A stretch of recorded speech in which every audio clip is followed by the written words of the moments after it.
How does it feel to have lived long enough to see all of your favorite franchises go down in flames? Feels great.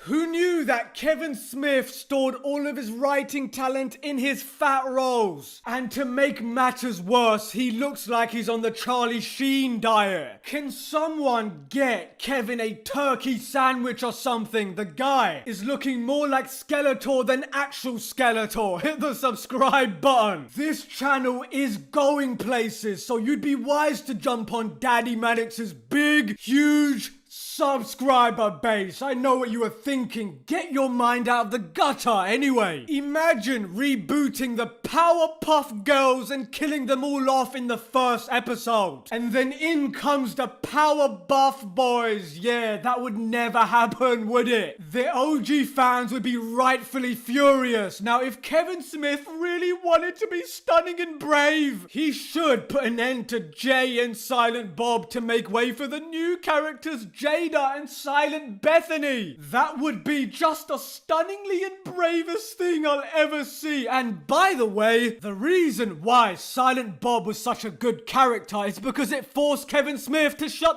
up. Anyway, I have an exclusive for all of my viewers. That's right, straight off the press, a source told me that Chris Hemsworth is having to bulk up to play Tila Zilla in the new Netflix TV show Mistresses of the Universe. You heard it here first. Tell all of your friends. Okay, let's get serious. He-Man and the Mistresses of the Testosterone Blockers continues to become a laughingstock, and sometimes you just have to stand back and watch a group of incompetent bedwetting morons set themselves on fire. It has gotten to the point where even the woke media can't stay silent about this disaster anymore. They know they're risking their reputation and their woke future by speaking up about this mess, because their entire livelihood is dependent on how good they can suck the titty of Hollywood. All of those morons that Netflix had to do was literally just remaster the originals first. No new woke writing,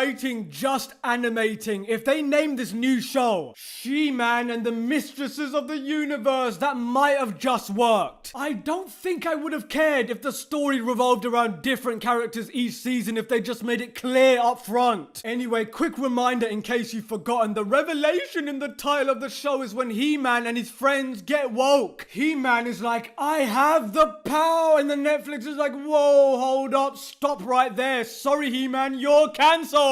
He-Man replies and says, what the I haven't done anything. And then Netflix is like, we know. And then He-Man turns around defeated and says under his breath, oh, fucking Kevin Smith. And in the distance, you can hear Skeletor laughing in the background. Ah ha ha ha ha. He-Man has finally been defeated and without my involvement whatsoever. Ah ha ha ha. And speaking of woke flicks, they are now burying this trash pile of a show from their homepage. That is an epic level backfire. I hope to God the last 5 episodes get cancelled. Regardless if the show gets cancelled or not, Netflix is like the Titanic. Everyone's running to get lifeboats. This woke ship is sinking, and ladies and gentlemen, it's sinking fast, and Captain Kevin Smith is going down with the woke ship, it seems, and I for one will spare him a middle finger for his troubles. Imagine hijacking a property that had an immense built-in fan base and then twisting it into something almost unrecognizable to virtue signal to less than 5% of the population who aren't even fans, and then having the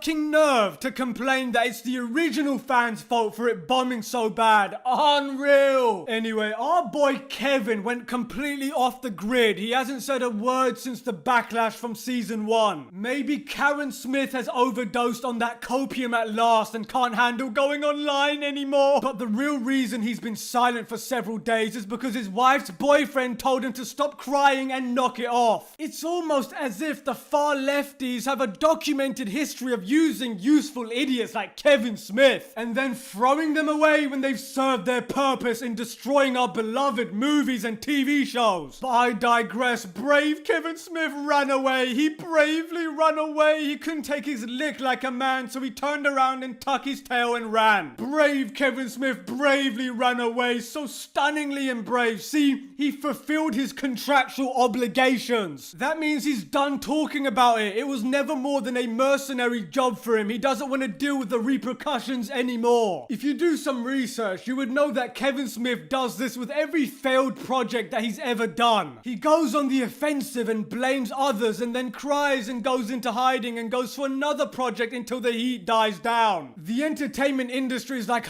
people don't seem to like He-Man anymore. Oh well, what other franchise can we ruin? Let's ask Kevin Smith. That monkey will do anything we tell him to. Kevin was asked to wokeify He-Man and help ruin US culture. And of course he did it like a good little boy. I hope he enjoys his treats. The bottom line here, folks, is that it looks like Kevin Smith's desperately grasping at straws of relevancy hasn't yielded good results. He hasn't made a good movie in 15 years, and it tells me one thing for sure. The next Clerks movie, Clerks 3, is gonna be hot garbage. I'm predicting it's gonna get around a 20% audience score on Rotten Tomatoes, and there will be another epic meltdown. There is no way I can see Clerks 3 being anything more than a sad little mess. And speaking of Rotten Tomatoes, why does anyone even bother reporting the critic score on Rotten Tomatoes when it's clear that it's just a woke-o-meter and nothing else? There's almost a consistent disparity between critics and fan scores. If that wasn't obvious enough, it was the moment they started manipulating scores. I mean, a lot of us, I know me, I erased that bullshit from my bookmark. There was no way I was going back. I mean, they started skewing the user score towards the weirdos. If it was getting 30s, it was probably 10s. Rotten Tomatoes is rotten garbage. It's no more legitimate than CNN or Teen Vogue. But you know what? It's amazing how so many claiming to do something for the fans and they miss the mark so horribly and then blame the fans for it. It just shows you how embarrassingly pathetic and incompetent they are. See, Hollywood has made attacking and disrespecting fans and source material the norm. And they wonder why people have little patience for their creative decisions. I have to say though, the open hostility of Hollywood and the entertainment industry has towards its customers is bizarre. Insulting consumers of your product in the face of declining financial returns is not a sustainable business model. I'm looking at you, Netflix, and on that bombshell, thank you all for watching Mannix Out. How we do it in episode 1